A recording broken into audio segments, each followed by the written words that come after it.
Cette semaine dans les salles, 3 films très différents, mais qui ont en commun de raconter des personnages en quête de leur place dans le monde. D'abord The Plague de Charlie Bollinger, révélé au Festival de Deauville où il a remporté à la fois le Grand Prix et le prix de la critique.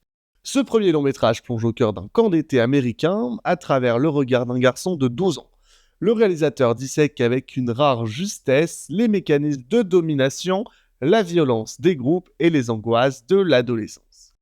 Un récit initiatique tendu et profondément contemporain, porté par Joel Edgerton et une jeune distribution remarquable. Direction ensuite la Macédoine du Nord avec Le garçon qui faisait danser les collines de Georgi Unkowski.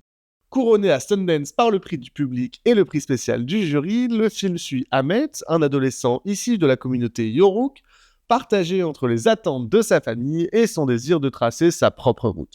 Entre chronique rurale et récit d'émancipation, le réalisateur livre un premier film sensible et authentique, porté par des acteurs non professionnels issus de la région. Enfin, les spectateurs pourront redécouvrir en salle le documentaire culte When We Were Kings de Léon Gast. Oscar du meilleur documentaire en 1997, le film revient sur le légendaire affrontement entre Mohamed Ali et George Foreman à Kinshasa en 1974.